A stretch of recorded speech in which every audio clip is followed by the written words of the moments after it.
18ஆம் படி கருப்பரே போற்றி, பகைவரை நடுங்கச் செய்பவனே போற்றி, நல்லதே நினை, நல்லது மட்டுமே நினை. கருப்பசாமி பிள்ளைகளுக்கு இந்த அப்பனின் அன்பும் பாதுகாப்பும் என்றுமே 100% முழுமையாக இருக்கும். என் அன்பு குழந்தையே, நீ எதற்காகவும் கவலை கொள்ளாதே. இன்னும் சற்று நேரம்தான்.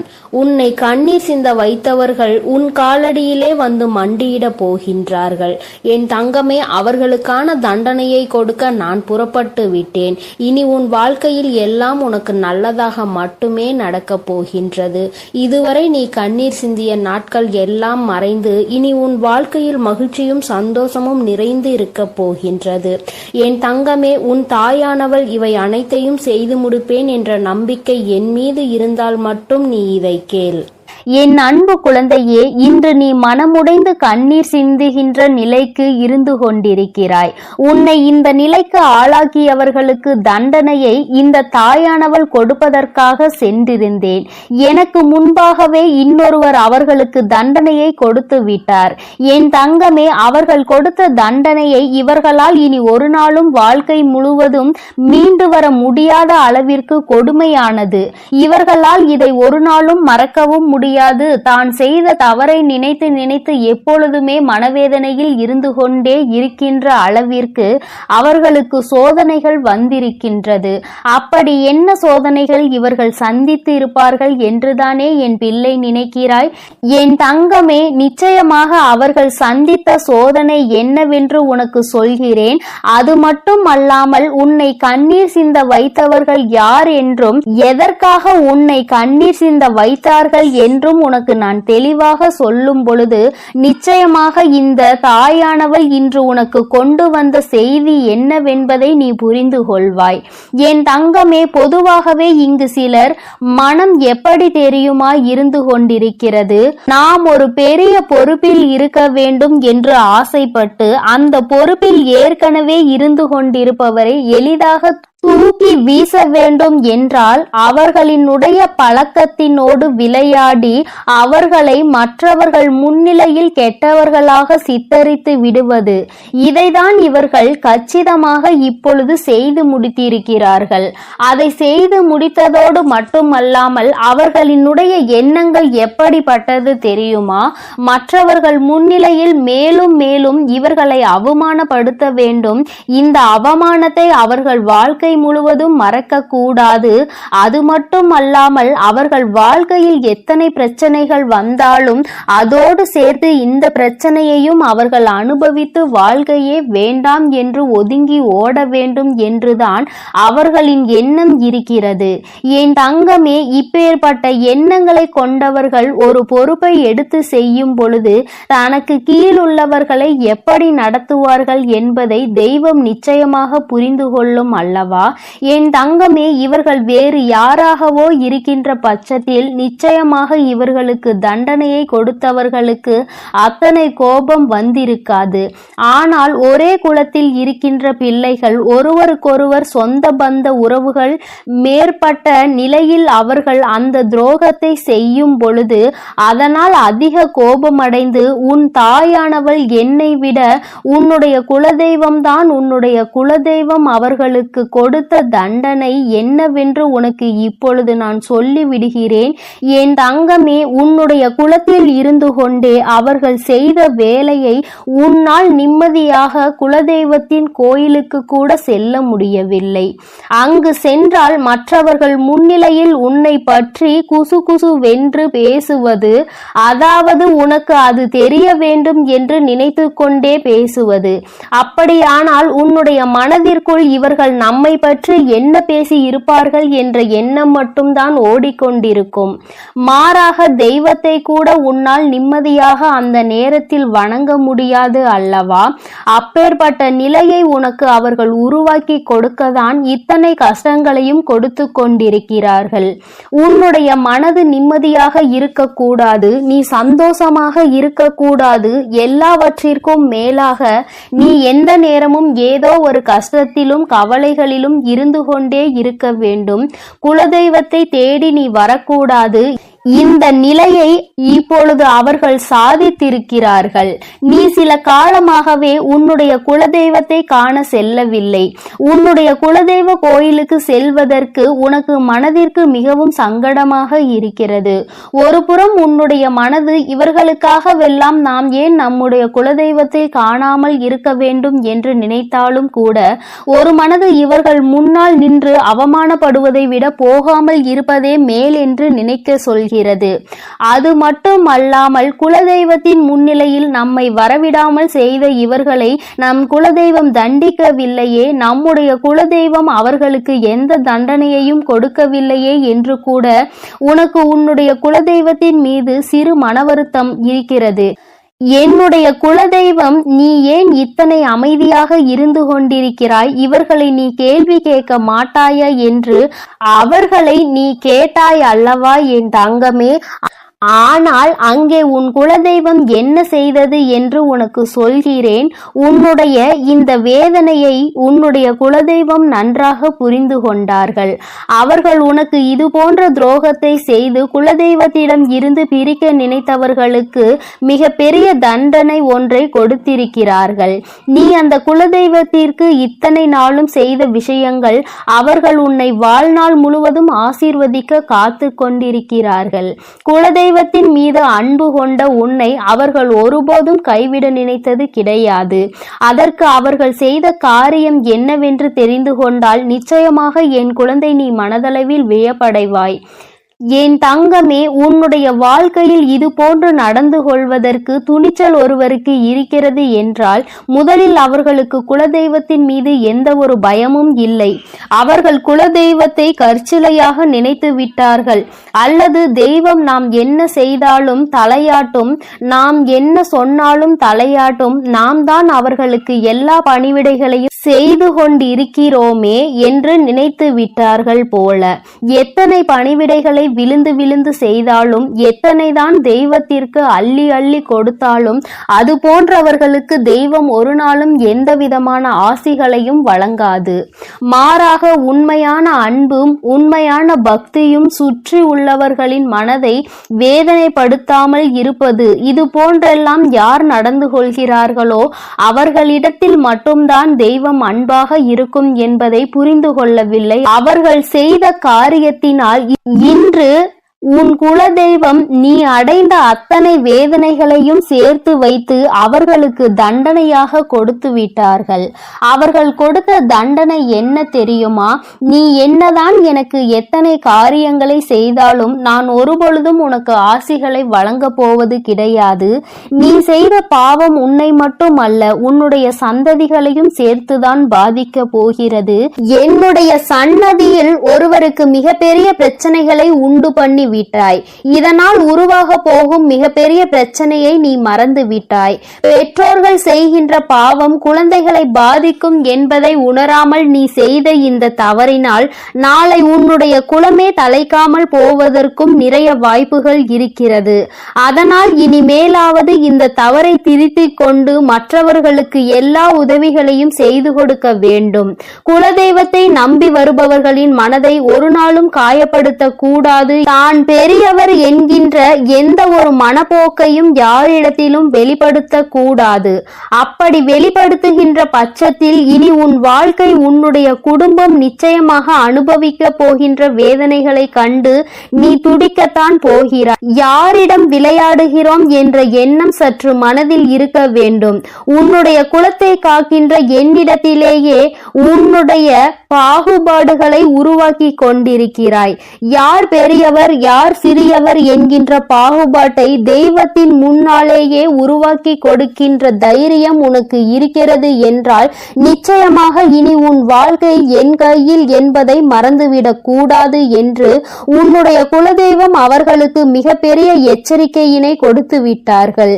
இந்த எச்சரிக்கையிலும் அவர்கள் திருந்தவில்லை என்றால் அடுத்தது தண்டனையை நிறைவேற்றுவதாகவும் உன்னுடைய குலதெய்வம் முடிவெடுத்து இருக்கிறார்கள்.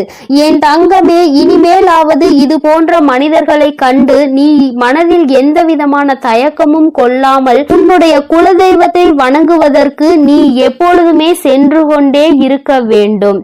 ஏனென்றால் உன்னுடைய குலதெய்வம் உன் மீது அத்தனை அன்பினை வைத்திருக்கிறார்கள். உன் வராகி தாயானவள் உனக்கு சோதனைகளை கொடுப்பவர்களை அத்தனை எளிதாக விட்டுவிட மாட்டேன் என்பதை புரிந்து கொண்டு அவரவர்களுக்கான நேரம் வரும்பொழுது அந்த தண்டனையை அவரவர்கள் அனுபவிப்பார்கள் என்பதனை நீ உணர்ந்தால் போதும். எப்பொழுதுமே என் பிள்ளை நீ சந்தோஷமாக இருக்க வேண்டும். என் அன்பு குழந்தைக்கு இந்த வராகியினுடைய ஆசீர்வாதங்களும் உன் குலதெய்வத்தினுடைய அரவணைப்பும் எப்பொழுதும் முழுமையாக கிடைக்கும்.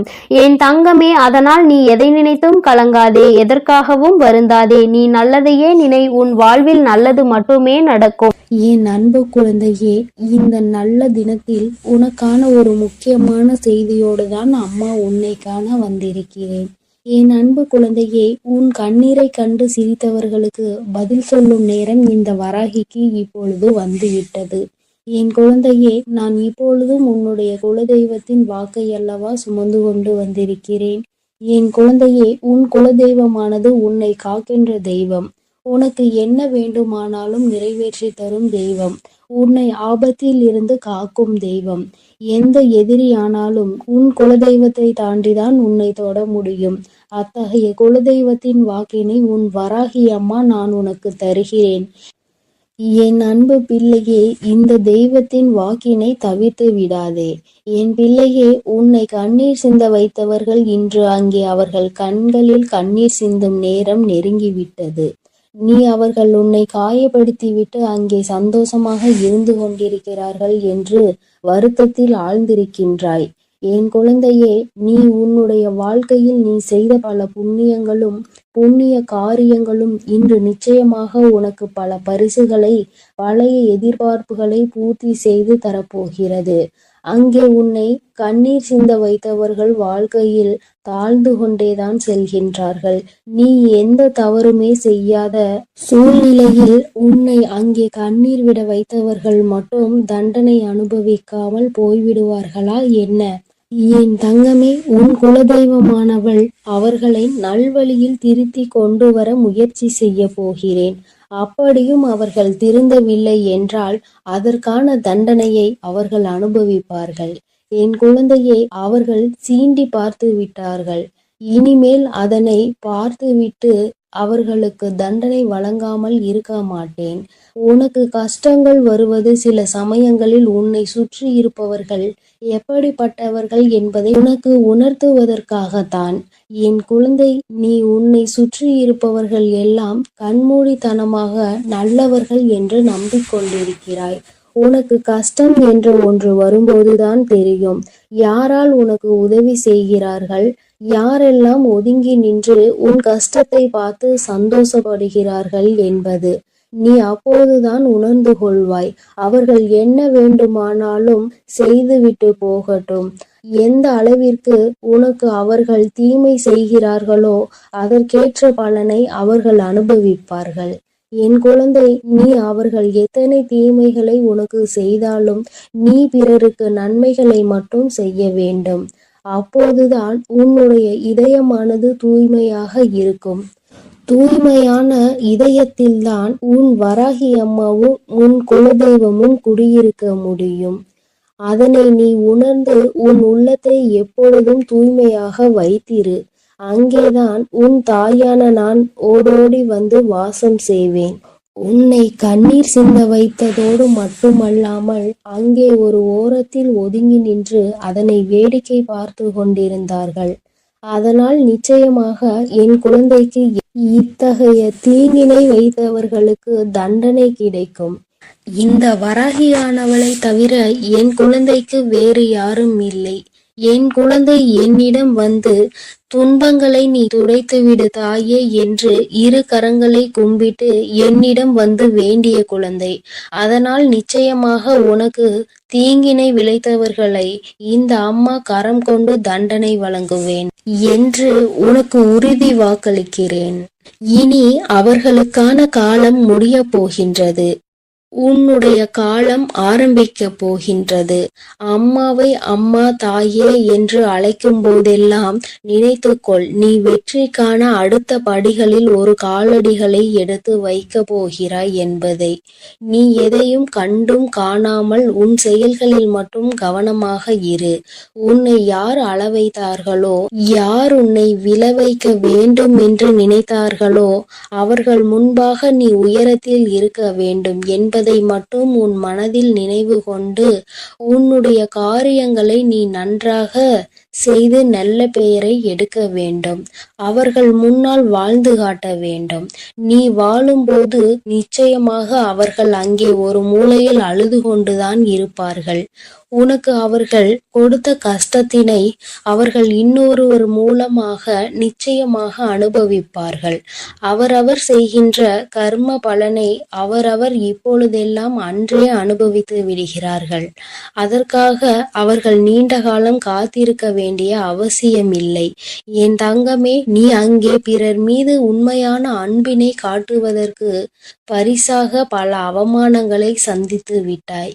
நீ ஒவ்வொரு முறை உனக்கு அவமானம் ஏற்படும் போதும் உங்கள் மேல் நான் வைத்திருக்கும் உண்மையான அன்பிற்கு எனக்கு கிடைத்த பரிசு இந்த அவமானம் மட்டும்தான் என்று நீ நினைக்கின்றாய்.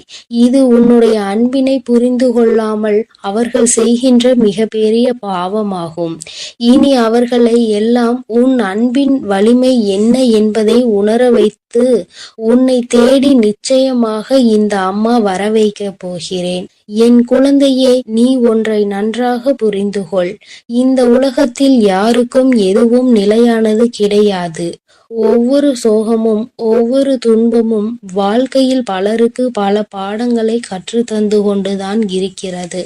அதனால் உனக்கு மட்டும்தான் துன்பம் வருகிறதே, மற்றவர்கள் நன்றாக இருக்கின்றார்கள் என்பதனை நீ ஒருபோதும் எண்ணிக்கொண்டு உன்னை நீயே வருத்தி கொள்ளாதே.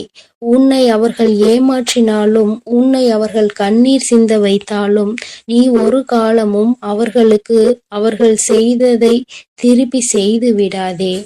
அது உன்னுடைய பாவத்தை தான் கூட்டிவிடுமே தவிர அவர்களுக்கான தண்டனையாக இருக்காது. அதனால் என் தங்கமே, நீ தெரிந்தும் தெரியாமலும் இந்த ஒரு தவறை மட்டும் செய்து விடாதே. எப்பொழுதும் அவர்களை நான் தண்டிப்பேன் என்ற நம்பிக்கையோடு மட்டும் நீ இருந்தால் போதும். உன் குலத்தை காக்கும் தெய்வத்திற்கு உன்னை காப்பதற்கு எவ்வளவு நேரமாகிவிடும். அதனால் என் தங்கமே, நீ பொறுமையோடு இரு. அவர்களை எல்லாம் நான் பார்த்து கொள்கிறேன். உனக்கு துன்பம் வரும் நேரத்தில் நீ உன்னுடைய இஷ்ட தெய்வத்திற்கோ அல்லது உன்னுடைய குலதெய்வ விளக்கினை போட்டு உன் மனதில் இருப்பதையெல்லாம் நீ அவர்களிடம் சொல்லிவிடு. பிறகு என்ன நடத்த வேண்டுமோ அதை அவர்களே பார்த்து கொள்வார்கள். என் தங்கமே, உன் குலதெய்வம் எப்பொழுதும் உன்னை காப்பாற்றி கொண்டுதான் இருக்கிறது. அவர்கள் உன் வீட்டில் இருந்து நடப்பதையெல்லாம் உற்று நோக்கி கொண்டுதான் இருக்கிறார்கள். தகுந்த நேரம் வரும்பொழுது அதற்கான தண்டனையை அவர்கள் தாமதிக்காமல் வழங்கி விடுவார்கள். இந்த சுயநலமான உலகத்தில் உன்னை இப்படி தனியாக தவிக்க விட்டு விட்டார்களே என்று அவர்கள் உன்னை நினைத்து வருந்து கொண்டிருக்கிறார்கள். என் தங்கமே, அதனால் நீ தைரியத்தோடு இரு. உனக்கான வேலைகளை அவர்கள் சிறப்பாக அங்கே செய்து கொண்டிருக்கிறார்கள். உனக்கான நன்மை நிச்சயம் உன் வீடு தேடி வரும். இனி வரும் காலங்களில் எல்லாம் உனக்கான வெற்றியை மட்டுமே நீ அடைய போகிறாய். அதற்கு நீ முழு முயற்சியுடனும் உண்மையான மனதுடனும் உனது செயல்களை மட்டும் நீ செய்து கொண்டே இருந்தால் போதும் தங்கமே. நிச்சயமாக உனக்கு அதில் வெற்றியை அள்ளித்தர நாங்கள் காத்து கொண்டிருக்கிறோம். என் தங்கமே, உன்னுடைய வாழ்க்கையையும் உன்னையும் வழிநடத்தி செல்ல வேண்டியது உன்னுடைய துன்பங்களையும் சோகங்களையும் துயரங்களையும் கவலைகளையும் அழித்து உனக்கு அதை மனமகிழ்ச்சியான வாழ்க்கையாக மாற்றி தர வேண்டியதும் என்னுடைய மற்றும் உன்னுடைய குலதெய்வத்தின் கடமையாக இருக்கிறது. அதனால் அதையெல்லாம் நாங்கள் பார்த்து கொள்கிறோம். நீ எதற்காகவும் கலங்காமல் மன தைரியத்தோடும் மன பலத்தோடும் எங்களை நீ பூஜை செய்து கொண்டே இரு தங்கமே. உனக்கான எல்லாவற்றையும் உன் கரங்களில் கொண்டு வந்து நாங்களே கொடுத்து விடுகிறோம். என் தங்கமே, நல்ல எண்ணங்களை மட்டும் எப்பொழுதும் உன் மனதிற்குள் வைத்துக்கொள். அதுதான் உனக்கு நல்லதை நடத்தி கொடுக்கும். ஏனென்றால் எண்ணம் போல்தான் வாழ்க்கை அமையும். அதனால் உன்னுடைய எண்ணங்களை எப்பொழுதும் தூய்மையாக நீ வைத்து கொள்ள வேண்டும். என் தங்க பிள்ளையே, உனக்கு துரோகத்தை செய்தவர்களை நினைத்து நீ மனம் வருந்தி கொண்டிருக்கின்றாய் அல்லவா? என் தங்கமே, உன்னுடைய வாழ்க்கையில் உனக்கு துரோகங்களை செய்தவர்களை பற்றி நீ சொல்லும் பொழுதெல்லாம் உன் அம்மா எனக்கே இங்கு கண்களில் கண்ணீர் ததும்பியது. என்றால் அவர்கள் எப்படிப்பட்ட துரோகத்தை உனக்கு செய்திருக்கிறார்கள் என்பதை என்னால் புரிந்து கொள்ள முடிகிறது. என் தங்கமே, துரோகத்தை செய்ததோடு மட்டும் அல்லாமல் இன்னமும் அவர்கள் உன்னை பற்றி மற்றவர்களிடத்தில் பேசிக்கொண்டுதான் இருக்கிறார்கள். நீதான் எந்த பிரச்சனையும் வேண்டாம் என்று ஒதுங்கி நின்று கொண்டிருக்கின்றாயே தவிர அவர்கள் இன்னமும் ஒருவரிடத்தில் உன்னை பற்றிய வதந்திகளை பரப்பி கொண்டுதான் இருக்கின்றார்கள் என்பதுதான் நீ அறிந்திராத உண்மை. நீ என்ன நினைக்கின்றாய் தெரியுமா? நாம் எப்படி இருக்கின்றோமோ அது போலதான் அவர்கள் இருந்து கொண்டிருக்கிறார்கள் என்று நீ நினைத்து கொண்டிருக்கின்றாய். ஆனால் உண்மை என்னவென்றால் அவர்கள் மட்டும் அல்ல, அவர்கள் உடன் பிறந்தவர்களும் இந்த வேலையை தான் செய்து கொண்டிருக்கின்றார்கள். மற்றவர்களிடத்தில் சென்று தேவையில்லாத விஷயங்களை பற்றி பேசிக்கொண்டு தேவையில்லாத விஷயங்களில் தலையிட்டு கொண்டும் இருக்கிறார்கள். என் தங்கமே, இந்த துரோகங்களை செய்தவர்களுக்கு தெய்வம் என்ன தண்டனை கொடுக்க போகிறது என்று நீ அதை எதிர்நோக்கி நின்று கொண்டிருக்கின்றாய் அல்லவா? தெய்வம் இவர்களை இப்படியே விட்டு விடுமோ என்று கூட என் குழந்தை மனதில் சந்தேகம் வந்துவிட்டது அல்லவா? என் தங்கமே, உன்னுடைய சந்தேகங்களுக்கு எல்லாம் பதில் தர வேண்டிய கட்டாயம் இப்பொழுது வந்துவிட்டது. உன் அம்மா அதற்கு முன்பாக அவர்களுக்கு தண்டனை கிடைத்து விட்டது என்ற சந்தோஷமான செய்தியை சொல்வதற்காக தான் இன்று உன் தாயானவள் ஓடோடி வந்திருக்கின்ற. இந்த வராகி எப்பேற்பட்டவள் என்பது உனக்கு நன்கு அறிந்த விஷயம்தானே. உன்னுடைய தாயானவள் அத்தனை சுலபமாக யாரையும் மன்னித்து விட மாட்டாள் என்பதை என் பிள்ளை நீ நன்கு அறிந்த விஷயம்தானே. என் தங்கமே, உன்னுடைய வாழ்க்கையில் இத்தனை துரோகங்களையும் செய்துவிட்டு ஒன்றும் தெரியாதது போல இருந்து விட்டால் உன்னுடைய தாயானவள் நான் விட்டு விடுவேனா என்ன? ஆனால் அதற்கு முன்பாக உன் மீது என்னை விட அதிக அக்கறை கொண்ட உன்னுடைய குலதெய்வம் இதையெல்லாம் பார்த்து கொண்டு அப்படியே இருந்து விடுவார்களா என்ன? என் தங்கமே, உன்னுடைய குலதெய்வம் இன்று அவர்களுக்கான தண்டனையை வழங்கி இருக்கிறார்கள். குழந்தையே, அவர்களுக்கு கொடுத்த தண்டனை என்னவென்று கேட்டால் நிச்சயமாக என் குழந்தை நீ மகிழவும் செய்வாய். அதே நேரத்தில் உன்னுடைய நல்ல மனதிற்கு நீ வருத்தப்படவும் செய்வாய். ஏனென்றால் என் குழந்தையே, தனக்கு துரோகத்தையே செய்தவர்களுக்கு கூட நல்லதை மட்டுமே செய்ய வேண்டும் என்று நினைக்கின்ற எண்ணம் கொண்ட குழந்தை அல்லவா நீ? என் தங்கமே, உன்னுடைய எண்ணங்களினால் தான் நீ இன்னமும் இந்த வராகியின் முன் நின்று கொண்டிருக்கிறாய் என்பதை இந்த நேரத்தில் நான் உனக்கு நினைவுபடுத்துகின்றேன். அதனால் உன்னுடைய இந்த நல்ல குணத்தில் இருந்து ஒரு நாளும் நீ மாறிவிடாதே. உன்னுடைய எண்ணங்கள் எப்பொழுதுமே உன்னை சுற்றி தெளிவாக இருக்க வேண்டும் என்பதை நீ புரிந்து கொள்ள வேண்டும். என் தங்கமே, ஒவ்வொரு நாளும் உன்னுடைய வாழ்க்கையில் நீ பட்ட அத்தனை அவமானங்களையும் உனக்கு தேடி கொடுத்தவர்களை இந்த தாயானவள் ஒரு கை பார்த்துவிட என்று புறப்பட்ட பொழுதுதான் நான் அங்கு நடந்த அனைத்தையும் தெரிந்து கொண்டேன். நான் தெரிந்து கொண்ட விஷயம் என்ன தெரியுமா? உன்னுடைய குலதெய்வம் அவர்களை சந்திக்க சென்றிருக்கிறார்கள் என்பதுதான். அவர்களினுடைய குடும்பத்தின் நிலையையும் நான் அப்பொழுதுதான் புரிந்து கொண்டேன். எல்லோருமே ஏதோ ஒரு வாழ்க்கையை வாழ்ந்து கொண்டிருக்கின்றார்களே தவிர யாருக்குமே மனதில் நிம்மதி இல்லை. அதற்கு காரணம் என்னவென்று நானும் ஆராய்ந்து பார்த்தேன். நாம் அல்லவா அவர்களுக்கு தண்டனையை கொடுக்க வேண்டும் என்று புறப்பட்டு வந்தோம். இங்கே வந்து பார்த்தால் அவர்கள் ஏற்கனவே தண்டனையை பெற்று வாழ்க்கையில் நல்ல நிலையில் இல்லாமல் வேதனைப்பட்டு கொண்டிருக்கிறார்களே என்று எனக்கு தோன்றியது. உடனே இது யாரால் கொடுக்கப்பட்டது, எதனால் நடந்தது என்று நான் தெரிய முயற்சி செய்யும் பொழுதுதான் உன்னுடைய குலதெய்வத்தினை நான் எதிரில் கண்டேன். அவர்கள் என்னிடம் சொன்ன அந்த விஷயங்களை தான் நான் இப்பொழுது உன்னிடம் சொல்லிக் கொண்டு இருக்கின்றேன். என் தங்கமே, இப்பொழுது அவர்கள் சொன்ன விஷயத்தை நான் உனக்கு சொல்கிறேன், கவனமாக கேள். அவர்கள் மனவேதனை அடைந்து இதனை என்னிடத்தில் பகிர்ந்து கொண்டார்கள். என்னிடத்தில் அவர்கள் சொன்ன விஷயத்தை நான் உன்னிடத்தில் அப்படியே சொல்லி விடுகின்றேன். இந்த வராகி ஒரு நாளும் தேவையில்லாத எந்த விஷயங்களையும் உன்னிடத்தில் சொல்ல மாட்டாள் என்று நம்பினால் மட்டும் என் பிள்ளையே, நீ இதனை முழுமையாக கேட்க வேண்டும். அப்பொழுதுதான் இந்த வார்த்தைகளினுடைய அர்த்தங்களும் உணர்வுகளும் உன்னை வந்து சேரும் என்பதை நீ மறந்து விடாதே. என் தங்கமே, உன் குலதெய்வம் என்னிடத்தில் சொன்ன வார்த்தைகள் என்ன தெரியுமா? அவர்கள் உனக்கு ஏற்பட்ட துரோகங்களை கண்டு கொண்டிருந்தார்களாம். எந்த எல்லைக்கு தான் இவர்கள் செல்வார்கள் என்று அவர்களும் எதிர்பார்த்து நின்று கொண்டிருந்த நேரத்தில் தான் இவர்களின் ஆட்டம் ஒரு எல்லையை மீறி சென்று கொண்டிருந்தது. அவர்கள் மனம் வேதனை அடைந்து விட்டார்கள். மனவேதனையின் உச்சம் அவர்களை தண்டித்து விட வேண்டும் என்கின்ற அளவிற்கு கோபம் வந்து விட்டது.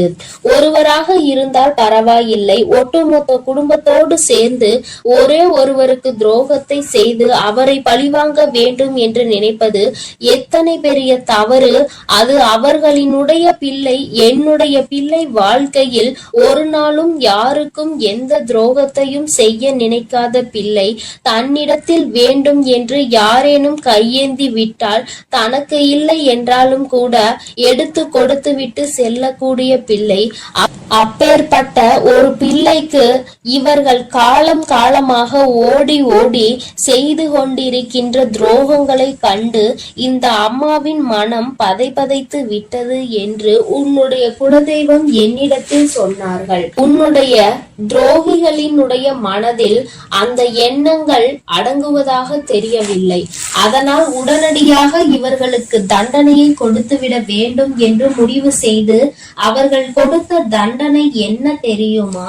அவர்களின் மீது இருந்த உன்னுடைய குலதெய்வத்தின் பார்வை திரும்பி விட்டது. இனிமேல் அவர்களின் மீது உன்னுடைய குலதெய்வத்தின் பார்வை ஒருபோதும் செல்லாது. அவர்கள் எப்பொழுதுமே இனி அவர்களினுடைய வேண்டுதலையும் செவி கொடுத்து கேட்க மாட்டார்கள். அவர்கள் குடும்பத்தில் எந்த ஒரு விஷயங்களுக்கும் இவர்கள் சென்று நிற்கவும் மாட்டார்கள். அவர்களுக்கு இவர்கள் ஒரு நாளும் எந்த விதமான ஆசைகளையும் எந்த விதமான வேண்டுதல்களையும் நிறைவேற்றி தர மாட்டார்கள். என் தங்கமே, இவர்கள் எந்த விதமான ஆசீர்வாதங்களையும் அவர்களுக்கு வழங்கவும் மாட்டார்கள். இப்பேற்பட்ட ஒரு தண்டனையை அவர்கள் கொடுத்துவிருக்கிறார்கள். அதாவது அவர்களுக்கு தெரியாத ஒரு விஷயம். கோவிலுக்கு வருவார்கள், தெய்வத்தை வணங்குவார்கள், செல்வார்கள். ஆனால் தெய்வத்தினுடைய அருளும் அன்பும் அவர்களுக்கு கிடைக்கவில்லை என்பதை அவர்கள் ஒரு நாளும் உணரப் போவதில்லை. வெறும் வார்த்தையாக மட்டும்தான் தெய்வத்தை வணங்கி கொண்டிருக்கிறார்கள். உன் குலதெய்வத்தினுடைய அன்பினை இனி ஒரு நாளும் அவர்கள் பெற்றுவிட முடியாது. எந்த ஒரு சூழ்நிலையிலும் ஒரு குலத்தினை காக்கின்ற தெய்வத்தின் முன்னால் சண்டையிடக் கூடாது என்று தெரியாத இந்த பிள்ளைகள் வாழ்க்கையில் இனி நான் எந்த விஷயத்தையும் செய்து கொடுக்க போவது கிடையாது என்று உன்னுடைய குலதெய்வம் மனவேதனை பட்டார்கள். இப்படிப்பட்ட தண்டனையை அவர்களுக்கு கொடுத்து விட்ட பிறகு இனிமேலும் இவர்கள் வாழ்க்கையில் அனுபவிப்பதற்கு என்று வேறு எதுவும் இல்லை. என் தங்கமே, அதனால் உன்னுடைய குலதெய்வம் கொடுத்த தண்டனையை அதிகம் என்பதை நீ புரிந்து கொண்டு உன் அம்மா நான் திரும்பி வந்து விட்டேன். என் தங்கமே, அவர்கள் வாழ்க்கையில் ஒவ்வொரு விதமான கஷ்டங்களையும் அனுபவிக்கிறார்கள். ஒவ்வொரு விதமான சூழ்நிலைகளும் அவர்களை காயப்படுத்தி கஷ்டப்படுத்தி கொண்டுதான் இருக்கிறது. ஆனால் அவர்கள் எதையுமே வெளியில் சொல்வதில்லை. அப்படியே மறைத்து வைத்து வெளியில் சொன்னால் எங்கே நாம் செய்த தவறினால் நமக்கு கடவுள் கொடுத்த தண்டனை என்று சொல்லி விடுவார்களோ என்று நினைத்து சொல்லாமல் இருக்கிறார்கள். மாறாக அவர்கள் ஏன் என்றால் மற்றவர்களை பார்த்து இதே வார்த்தையை சொல்லி இருக்கிறார்கள் அல்லவா? ஒருவருக்கு ஏதேனும் பிரச்சனைகள் வந்து விட்டால் தெய்வம் தண்டனை கொடுத்து விட்டது என்கின்ற வார்த்தையை எளிதாக பிரயோகித்தார்கள். இன்று அதே வார்த்தை நம் பக்கம் திரும்பும் என்ற பயம் அவர்களுக்கு இருக்கிறது. என் பிள்ளையே, ஒரு விஷயத்தை தெளிவாக புரிந்து கொள்ள வேண்டும். தெய்வம் ஒரு நாளும் தன்னுடைய குழந்தைகளை தண்டிக்காது. அவர்களுக்கு திருந்துவதற்கான வாய்ப்புகளை தான் கொடுப்பார்கள். அதையும் மீறி ஒரு குழந்தைக்கு தெய்வத்திடம் இருந்து தண்டனை கிடைக்கிறது என்றால் அவர்கள் வாழ்வதற்கே தகுதியற்றவர்கள் என்பதை புரிந்து கொள்ள வேண்டும். என் தங்கமே, உனக்கு துரோகத்தை கொடுத்தவர்களுக்கு இத்தனை பெரிய தண்டனை கொடுத்தது உனக்கும் கூட கஷ்டமாக இருக்கலாம்.